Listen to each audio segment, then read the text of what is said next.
Hello everyone. हमने living word chapter की summary को समझा था वन शॉट में। आज हम लिविंग वर्ड चैप्टर के प्रीवियस ईयर क्वेश्चन की प्रैक्टिस करते हैं। मेनली हम इसमें 2 टॉपिक्स को कवर कर रहे हैं, डाइवर्सिटी एंड टेक्सोनॉमी को एंड टॉपिक 2 बाइनोमियल नोमेनक्लेचर को। सो स्टार्ट करते हैं। मैं क्वेश्चंस को पढ़ूंगी, थोड़ा सा टाइम दूंगी, उसके बाद आंसर बताऊंगी। आई होप आप उस टाइम में अपना आंसर पहले से ही लिख लें एंड मुझसे क्रॉस चेक कर लें। स्टार्ट करते हैं क्वेश्चन नंबर 1 से। The contrasting characteristic generally in a pair used for identification of animals in taxonomic key are refers to as. The answer is V. Couplet. Couplet क्या होता है? Couplet contrasting characters में generally used होता है pair में for identification animals and taxonomic key के लिए. So the answer number V is the correct option. Question number 2 पढ़िए और आंसर बताइए। क्वेश्चन नंबर 2 में देखो बेटा, ये मैच द कॉलम पूछ रहा है। हमें पता होना चाहिए हर्बेरियम के बारे में, की म्यूज़ियम एंड कैटलॉग के बारे में। सो हर्बेरियम वो जगह होती थी जहाँ पे हम ड्राई प्रेस्ड प्लांट स्पेसिमेंट्स को कंजर्व करके रखते थे शीट्स में सिस्टमेटिकली। तो फर्स्ट का थर्ड आएगा, फर्स्ट का थर्ड ऑप्शन से मैच हो रहा है। सेकंड की क्या होता था? एक बुकलेट होती थी जो कंटेन करती थी लिस्ट ऑफ कैरेक्टर्स, तो सेकंड का fourth booklet. Museum collection of preserve plants and animals. Catalogue क्या होता है? List enumerating species in a area aiding identification. So first का थर्ड एंड फोर्थ का सेकंड, सेकंड का fourth, option number fourth that is D is the correct option. Question number 3.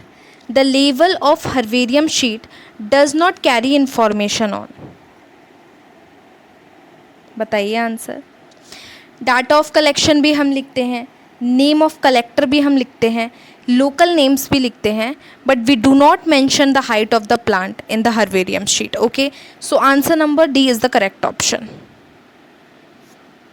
Question number 4. State the 4 statement and select the correct ones. Definition of biological species किसने दी थी? Ernest mayor ने, Ernest mayor ने। Yes, biological species की definition Ernest mayor ने ही दी थी। First is correct. Photo period does not affect reproduction in plants. Wrong. Photo period affect करता है. This statement is completely wrong.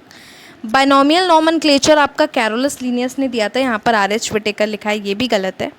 In unicellular organism reproduction is synonyms with growth. Yes, दोनों साथ साथ चलते हैं।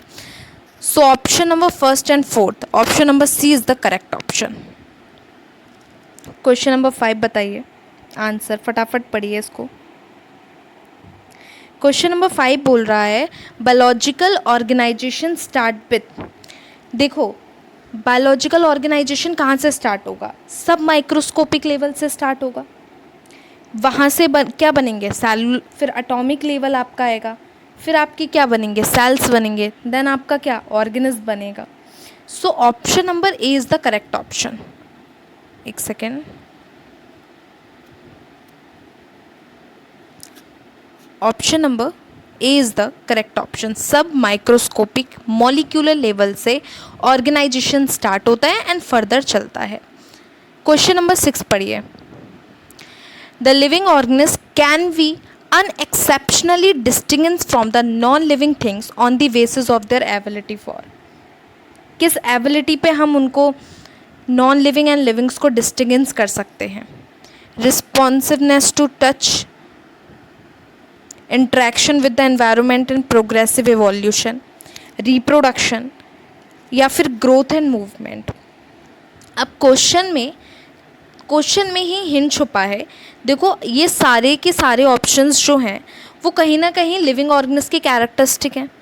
Okay, but ऐसा कौन सा कैरेक्टरिस्टिक है जो सिर्फ लिविंग ऑर्गेनिज्म में सारे के सारे इंसान शो करते हैं? मतलब मोस्ट लिविंग कैरेक्टरिस्टिक कैरेक्टर अगर आप उसको बोलोगे तो क्या बोलोगे? जिसका कोई भी एक्सेप्शन नहीं है, मतलब जो डिफाइनिंग कैरेक्टर है, एंड दैट इज़ बेटा इंटरेक्शन, कॉन्शियसनेस जिसको हम बोलते हैं। So option number B is the correct option. NCERT में ये मेंशन भी है। Which one of the following is an example of negative feedback loop in humans?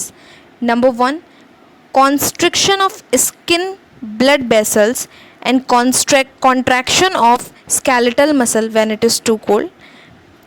Option number A is the correct option, but ये out of syllabus है and ये बहुत पुराना PYQ है, सो आई होप आप इसे छोड़ सकते हैं, अदरवाइज़ आप इसका आंसर याद कर लीजिए क्योंकि PYQ है। Constriction of skin blood vessel and contraction of skeletal muscles, जब वो कोल्ड होती हैं तो ये एक negative feedback loop in human है, उसका एग्जाम्पल है, but this is out of syllabus. Okay,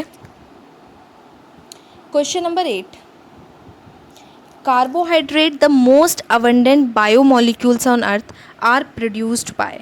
कौन कार्बोहाइड्रेट प्रोड्यूस्ड करता है? ऑप्शंस पढ़िए। All bacteria, fungus and algae. नहीं यार, सारे बैक्टीरिया आपको कार्बोहाइड्रेट कहाँ देते हैं? Fungus, algae and green plant cells, green तो देते हैं। Some bacteria, algae and green plant cells, yes this is the correct option. Option number C is the correct option. Question number 9 पढ़िए। More than 70% of world's fresh water is contained in.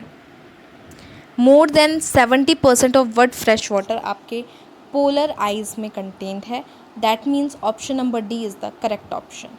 Question number 10, there is no life on moon due to the absence of. क्यों कोई भी चंद्रमा यानी कि moon पे, चांद पे कोई लाइफ नहीं है? क्यों नहीं है?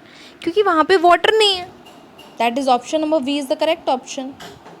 Now next question, question number 11, the most important feature of all living organism system is to utilize oxygen to generate energy, no. Replicate the genetic information, yes. Produce gametes, utilize solar energy for metabolic activities. Question आपसे पूछ रहा है important feature for all living system, सारे living system का, that is to replicate the genetic information. So answer number V is the correct option. Next question, homeostasis is tendency to change with change in environment, tendency to resist change, disturbance and regulatory control, plants and animal extract used in homeopathy. No, homeostasis मतलब similar standing, इसका मतलब होता है tendency to, एक second, tendency to resist change. So answer number V is the correct option. Question number 13, employment of hereditary principle in the improvement human races. क्या बोलेंगे इसको? ऑथेनिक्स, Eugenix, यूफेनिक्स, ethnology, बताइए। सो वैसे तो ये आउट ऑफ सिलेबस है, पर आप इसको रिमेंबर कर सकते हो बिकॉज ये प्रीवियस ईयर PYQ बहुत पुराना है। So the answer number V is the correct option, but this is out of syllabus. Okay, question now topic 2 start with binomial nomenclature and this is most important topic. Okay, so there is only some questions made from this topic. Let's see, select the correctly right scientific name of mango which was discovered by Carolus Linnaeus. देखो Mangifera indica तो इसका नाम होता है, but the question itself says कि describe किया है Carolus Linnaeus ने, तो फिर इसका जो आंसर होगा उसमें ऑथर का नेम भी होना चाहिए। So the answer number 1 is the correct option, Mangifera indica Linn. Genus name start with capital letter and the species name start with small letter, after that author का name abbreviated form में होता है। Now question number 15, which of the following is against the rule of ICVN? So handwritten scientific name should be underlined, true. Every species should have a generic name and a specific epithet, yes. Scientific name Latin में होने चाहिए and should be italicized, yes. Generic and specific epithet name should be written starting with small letter, no. This is option number D is the correct option. Nomenclature के rules थे कुछ, हमें वो rules इनमें से ढूंढ के निकालना है जो उस रूल्स को गवर्न नहीं करता। अब पहला रूल क्या है कि स्पीशीज़ नेम होना चाहिए स्मॉल लेटर से, जीनस नेम होना चाहिए कैपिटल लेटर से। फर्स्ट वर्ड जीनस को रिप्रेजेंट करता है, सेकंड वर्ड स्पेसिफिक एपिथेट को, right. The names are written in Latin and they are italicised, yes true. When names are handwritten, the names to be underlined, separately underline करना होता है, yes true. Biological name can be written in any language, this is completely wrong. Biological name originate होते हैं Latin language से and they are printed in italics, okay. So I hope you got the answer. और यहाँ पे हमारा session complete होता है। I hope आपने क्वेश्चन प्रैक्टिस को एंजॉय किया हो, and if you like the video, like the button and subscribe the channel. Thank you.